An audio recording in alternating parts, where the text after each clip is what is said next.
Hello everyone. So from today we would be going on to a series of videos wherein we take up lessons on English grammar. So we all know these, tiny tips and tricks that we try to put into use when speaking or writing English. But it is highly essential to master English language. We need to know the minute or the basic stuff or the basic grammar details so that you do not go wrong while communicating or writing a particular sentence, or the entire representation might just go wrong. So today's lesson is going to deal with the starting or the foundation of English language speaking as well as writing. We'll be talking about the use of the to be verb. So when we are trying to express ourselves, we make use of the first person, second person, and third person.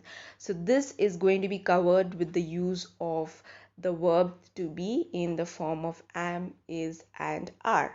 And also, before we end the video, we are also going to touch upon indefinite articles. So before moving on to the actual explanation, I would like to tell you all to subscribe to the channel so that the moment the next video is up on the following lessons, you do not miss out on going to it, because the lessons follow each other and it's a series and it's a chain. So ideally you shouldn't be missing out on a lesson to keep a track of what you're learning in your English language learning journey. So to begin with, as I said, we'll be moving on talking about the to be verb. So to begin with, talk about the use of the word am. So are and is. So ideally, am, are, and is are used under the verb to be. But where do we use them? We use them when referring to the first person, second person, and third person. So before moving on to how we make use of am, are, and is, let's see what the verb to be exactly is. So ideally in a sentence, a verb and a subject must always agree. So the verb to be is nothing but it's kind of describing something or someone. So for instance, we have you might have come across situations where we represent to the talk about the past and the present, and also in the singular and the plural form. So how do you merge them, how do you use them together, is what we are going to see here. So the use of the verb along with the singular and the present forms. So let's see, if we talk about I am. So what does I am exactly talk about? It is representing the first person. So here in this case, you're talking about yourself. So first person here is you. So when you say I am, it is talking about yourself. You're talking about yourself to somebody else. Next, we have the second person wherein we talk about you are. So here we are referring to the second person. So that's why we call it you are. So remember and note, we're talking about the singular present tense here. Next, if you're talking about the third person, so it would be he is, she is, or it is. So it's everything in the present, and we're talking about the first person, second person, third person, making use of am, are, and is. Next, looking at the past form. So again, I would represent you. So when we're talking about the first person, we say I was, referring to the past. And for the second person, it would be you were. So it is you were, you are talking about the second person to somebody else. Lastly, we have he was, she was, it was. So this is again talking about the third person. So you are talking to somebody about somebody else. So that is representing third person. Next, we go on to the plural form. So in the present tense, we have we are. So it's a group of people. You're referring to a group of people and you are part of that group. So we talk about, we represent it as we are. So this is the first person. Next, we have you are. So this is again the second person talking about, you're referring to somebody else. You're talking to somebody else. So it's the second person.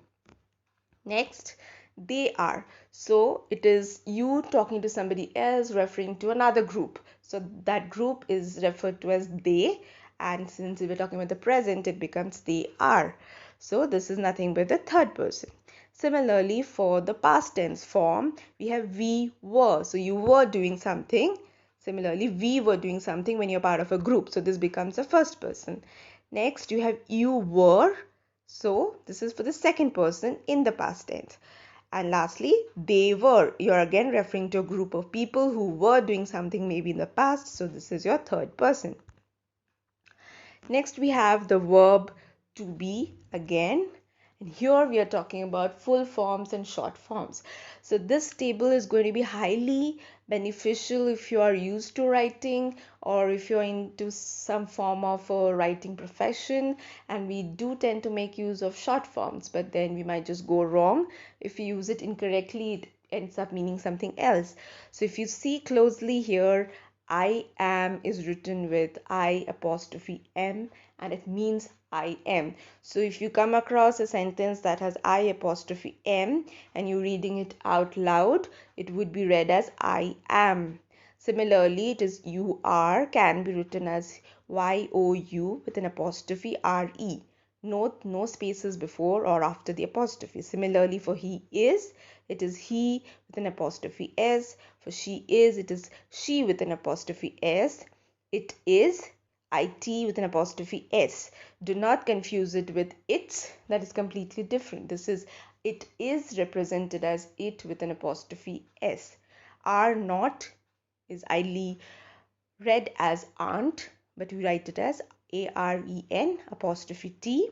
Is not can be read as isn't and written as ISN apostrophe T. Next, as we said, we'll move on with the indefinite articles. So ideally, we make use of articles when referring to singular countable nouns. So indefinite articles are nothing but a and an. These are ideally used when we are referring to something for the first time. Quite unlike the use of the, which is the definite article. We shall look into the later on in the upcoming videos. For now, we shall focus on the use of the indefinite article. So if you see the use of an, so when do we use the article an? So this is in a sentence that has a noun that begins with a vowel. So vowels are nothing but words that begin with A, E, I, O, U.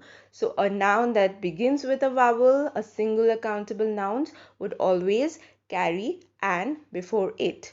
Now there are certain exceptions wherein even if it starts with a vowel, we do not use an, but that's for an advanced level of study. So we might look into those in our coming videos. But for now, as a general rule, it is good to remember that an should be used whenever we have nouns beginning with the vowel.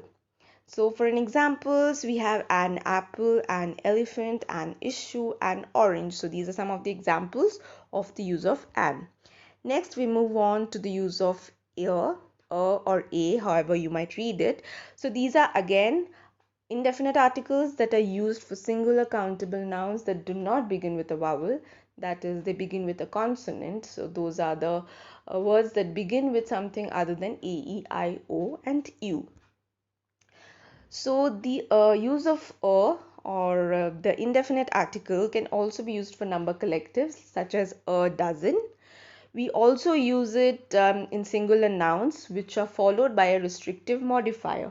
Now these restrictive modifiers are used to define another element or phrases that define another element. So for example, we have a girl who was wearing a yellow hat. So this is making use of a restrictive modifier and hence the use of the article a. Another example is wherein we make use of the article to form adverbial phrases, that is in before a noun, where we have these kind of phrases that are used to modify another expression. So for example, we have I felt a bit depressed. So we are again modifying the expression or adding an element to it. So this is where we make use of a.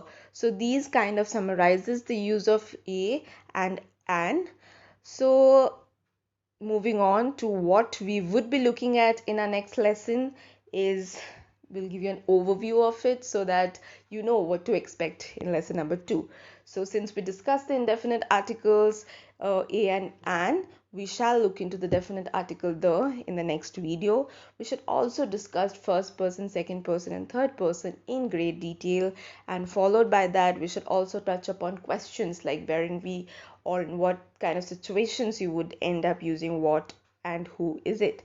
So these are a summary of the basics that any person who wishes to move on or start with the journey of learning English should, you know, master upon, or like they need to excel so that you do not go wrong into writing or talking English.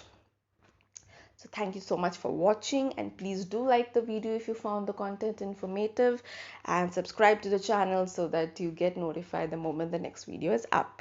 Thank you.